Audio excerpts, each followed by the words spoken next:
জীবনের এমন কি কোনো সময় এসেছে যখন চারদিক থেকে শুধু বিপদ আর হতাশা আপনাকে ঘিরে ধরেছে?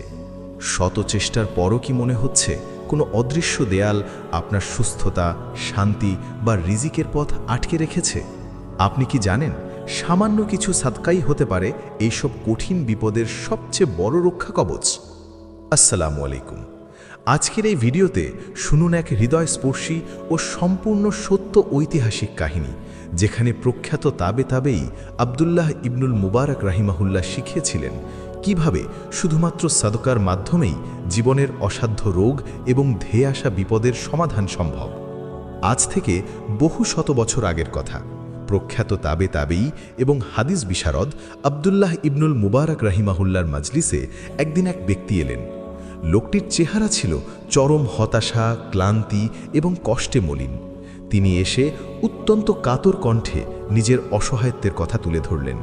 তিনি বললেন, শাইখ, আমি এক মহা বিপদে আছি। আমার হাঁটুতে একটি মারাত্মক ঘা হয়েছে।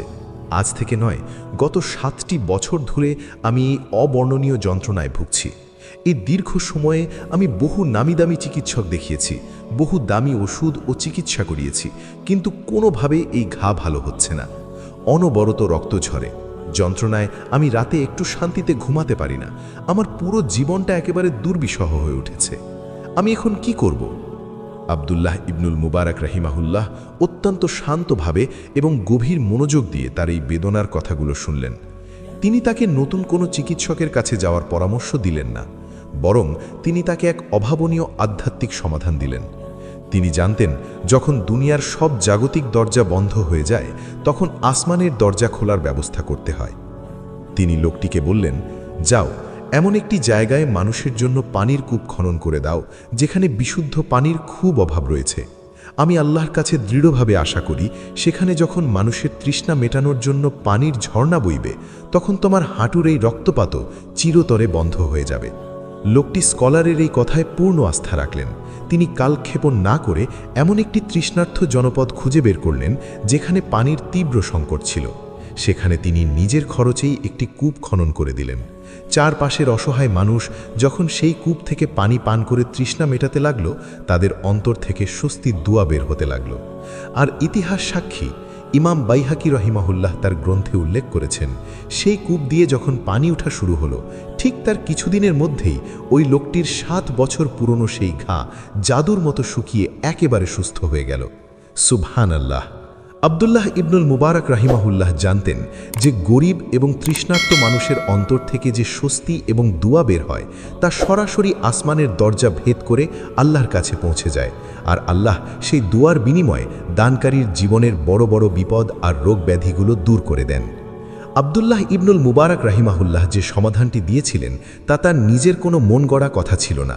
এটি সরাসরি আমাদের প্রিয় নবী সাল্লাল্লাহু আলাইহি ওয়াসাল্লামের অমীয় বাণীরই বাস্তব প্রয়োগ ছিল। সুনান আত-তিরমিজি শরীফে বর্ণিত একটি অত্যন্ত শক্তিশালী হাদিসে রাসূলুল্লাহ সাল্লাল্লাহু আলাইহি ওয়াসাল্লাম বলেছেন, নিশ্চয়ই সদকা আল্লাহর রাগকে নিভিয়ে দেয় এবং অপমৃত্যু বা খারাপ মৃত্যু থেকে রক্ষা করে।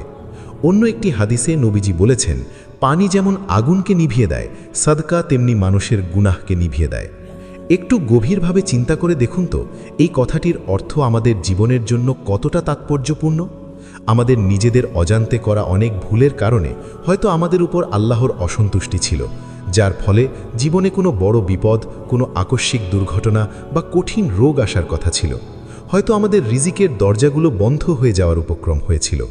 কিন্তু যখনই আমরা সম্পূর্ণ নিঃস্বার্থভাবে শুধু আল্লাহকে খুশি করার জন্য কোনো গরিব বা অসহায় মানুষের হাতে সামান্য কিছু সদকা তুলে দিই, তখন সেই দান আমাদের এবং সেই ধেয়ে আসা বিপদের মাঝখানে একটি মজবুত ঢাল হয়ে দাঁড়িয়ে যায়।